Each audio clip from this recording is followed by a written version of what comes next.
I wanted to do a video on my favorite palms here that I have on the property, and this is one of the top ones. It's a great one for the shade. It will fill up a space.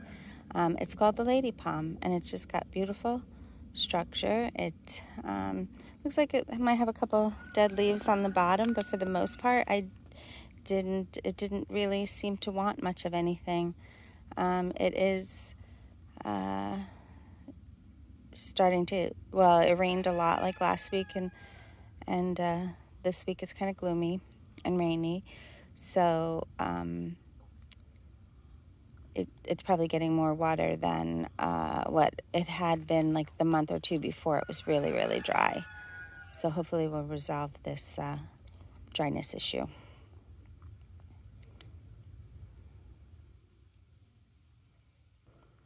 This is a Chinese fan palm, and it does not like full sun as a baby. It needs to have like the parents or some other plants kind of blocking it while it's little, and these do.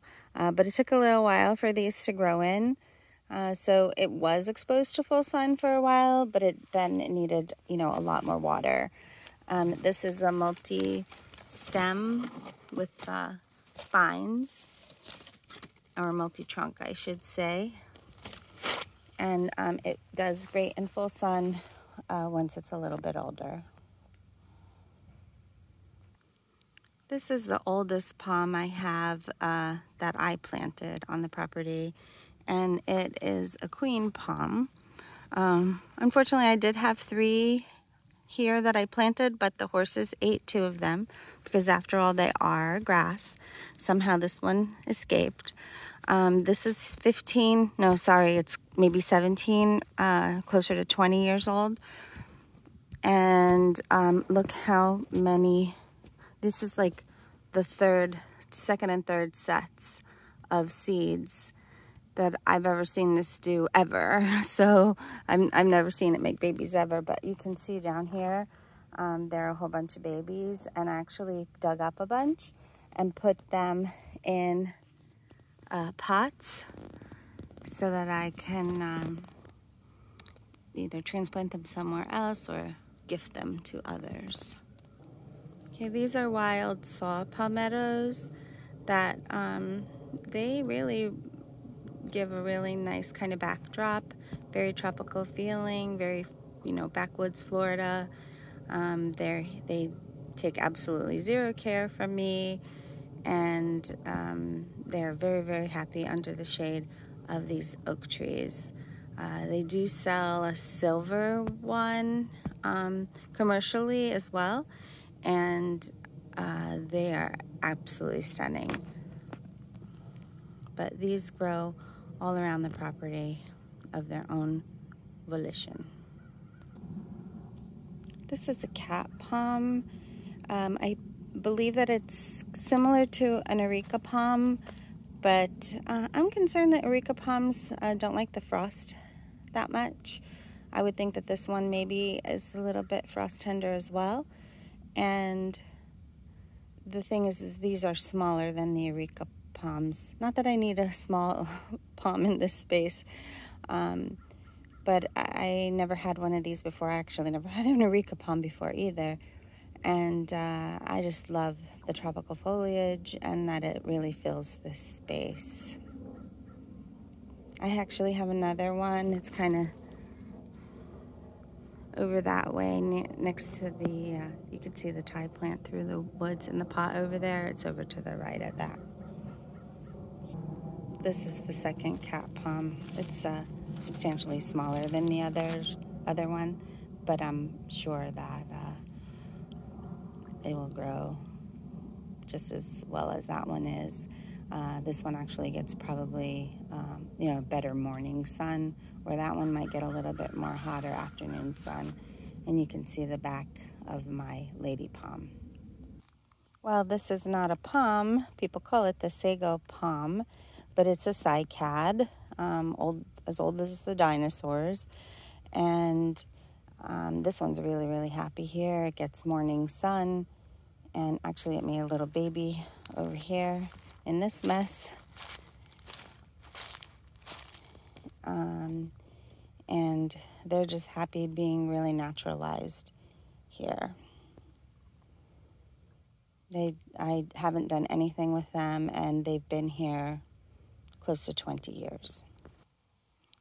This is on the other side of this little woodland island here, and this one I call the Mac Daddy. It's definitely a boy, and this is the first time I've seen this kind of yellowing on the leaves, so I'll monitor that. I hear that these have really bad scale problems, but knock on wood, I haven't seen it here. So this one is really, really happy. It's covered in dappled shade, and it probably gets a teeny little bit of afternoon sun, but obviously not enough to harm it. This is a pygmy date palm, also known as a roebellini, and this one is absolutely growing leaps and bounds. It's been here probably 4 years. It's got multiple trunks. I've been trying to limb it up from the bottom here. It does have lots of spikes. It does also have little babies growing on the bottom, so I couldn't eliminate all of the bottom leaves because those are separate individual plants. But this one is growing extremely well, and I actually planted it the same time I planted this one, and this one's a lot smaller. They both actually have male and female plants on them. I got seeds and started propagating them. This one definitely is smaller and has less trunks. But these I like to protect in the wintertime, and I've lost some that I planted elsewhere on the property because they were babies and I didn't protect them in the wintertime. So even though these are older, they do brown out when it gets really cold. So I like to keep them covered if there's frost. This is a baby pindo palm. You'll also hear it called butia or jelly palm. And this one is kind of twisty. It twists and hangs low. The branches hang low. It also is tolerant of shade. Now, this is the second palm I've had here. I had a coconut palm here, and I think it rotted. I just don't think that it had enough sun. So, silly me. I didn't realize it until it was too late, but this one seems to actually be loving life right here. And it does make a fruit that people eat. It's edible, and they make jelly from it. That's why it's called the jelly palm. Here's the second Chinese fan palm. I did an experiment with it because it had a whole bunch of trunks, and I took 2 of the trunks and separated them, and then I planted them out, but it was in too much sun, and it was in the heat of the summer, and so those 2 didn't make it, unfortunately. But that doesn't mean I wouldn't try again and then maybe put the babies in a shadier spot where they would get more sun once they grew taller. But this is, it used to be really, really, really yellow in the hot, hot sun. But now that it's end of fall, it's gotten a lot of its green back. And just beyond that is a washingtonia, which is a Mexican fan palm, which has really cool, fur on it. And these I got from Walmart 3 years ago in the mail, and they're doing excellent. I really don't have to do anything with them. I will clear the bottom and mulch this area instead of this grass. One of these trees came down. That one the horses ate, so they took it down. They ate the bark off of it, and it had to come down. It died, and then we cut the rest of it down. But these have grown substantially and have gotten a lot of palm fronds on them since they were planted. They grow really, really fast, and they usually are too big for small yards because all you'll see is a telephone pole eventually. but I have 3 of them, and I thought this would be a nice backdrop here for creating a little bit of a privacy hedge area. Here's a sable palm or a cabbage palm. It's actually the first one that I've noticed on the property. Joe lived in the city in St. Pete, and they grew like weeds all over the place. I've been here 20 years, and this is the first one I've seen. It's actually our state tree, and our state tree happens to be a grass. Grew here all by itself, or maybe with the help of a bird.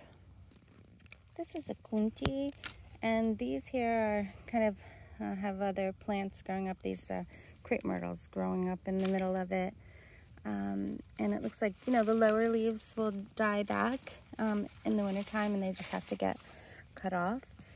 But this one is really, really prolific. I find babies all over the place in the middle of where I was mowing. So I take them and transplant them when they're young. They have a big taproot from what I understand, so they're not easily moved. But these are really happy living in the shade of a bunch of crepe myrtles and oak trees and a big, huge loropetalum. This is the smallest palm. It's a brand new baby, and it is a windmill palm, so it will become a big tree eventually.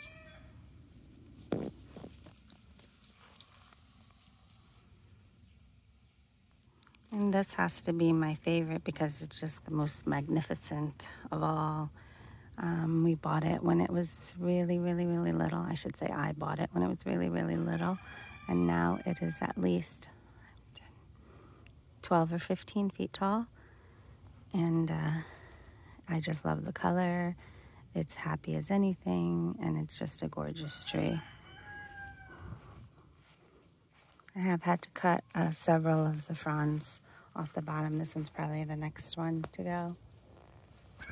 But I don't worry about it at all. It just is doing its thing. I love the brown color in there too. It's pretty cool. It's a Bismarck palm.